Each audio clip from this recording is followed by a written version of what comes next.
Hello friends, नमस्ते। मु Shivanshi family blog कहूली आपण मानू मोर शुभेच्छा और शुभकामना। आपण मैंने केमती अच्छा मत कमेंट रे कहे। मुझे मो झीर होममेड सालेक बनाऊँगी तो मुझे आपको देखा चाहूँगी कौन कौन करुँची कौथारे करुँची आपण मैंने भी ट्राए करेंगे। देखो फास्ट मु कड़े बसैली। फास्ट मु किसी चूड़ा भाजिकी रखी आज मुझे देखो होममेड सालेक मु धोईकी रखी धोईकी सुखेकी रखी मुग डाली मसूर डाली आउ काजू आलमंड ये सब रखी। देखो काजू आलमंड मुग डाली मसूर डाली चाउल माने भल चाउल टिके मु तो कोलम राइस यूज करी बिरी डाली चोपा छड़ा बिरी डाली आउ यादार मु मखाना भी यूज करी होममेड सालेक रे चूड़ा आउ ये सब धोईकी मु आगे सुखे देती गोटे कपड़ा रे से सुखी गला परे मु आनिकी ताकू टिके भाजीबी टिके कुड़कुड़िया हैला पर्यंत टिके ताकू भाजी देवी। भाजी साइला परे ताकू मु कौन करी आपण देखिए पूरा पूरी होममेड सालेक भाया प्रस्तुत हो। प्रथम थर करी मो झी खाई सर सारे तो सेकेंड थर बनाऊँगी आपण मान सहित मु शेयर करुँची होममेड सालेक। तो आपण मैंने कहे केमिति हेची कौन हेची आपण मैंने भी आपण मान बेबी टिके तैयारी करि परिबे।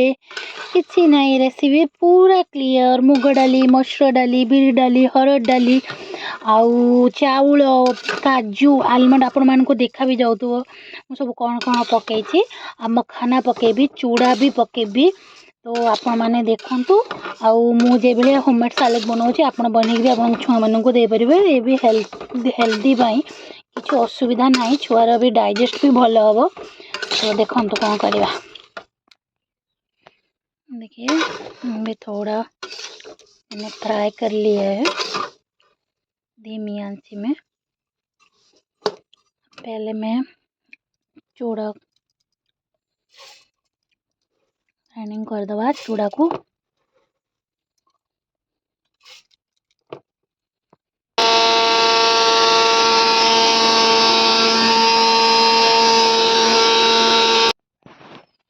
देखिए मैंने चूड़ा ग्राइंडिंग कर देछि। फेर आउ अल्प किसी चूड़ा थी फिर ग्राइंडिंग करवा देखा।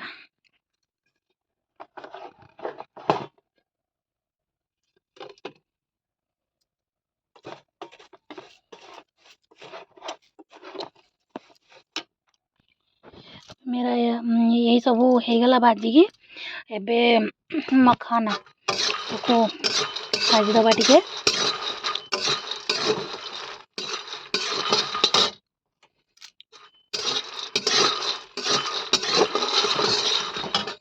देखु मुझे सुंदर भाव में भाजी देछि।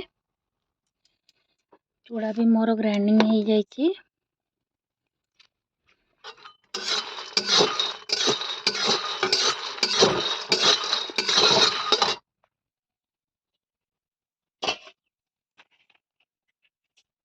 यहाँ मोर चूड़ा गुंड मोर रेडी।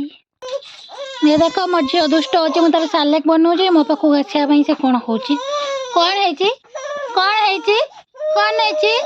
दुष्ट हो मु तार वीडियो कर दूची। हाँ नमी ना ना नमी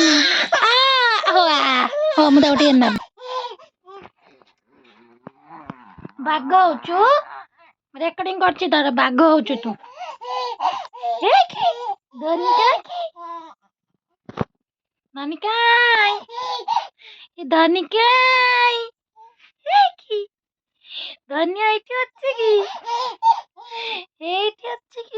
मत सालेक बनते दऊ नाई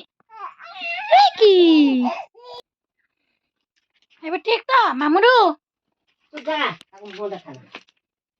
चलते आम होममेड सालेक तैयारी करवा। देखो मैं ग्राइंडिंग कर होममेड सालेक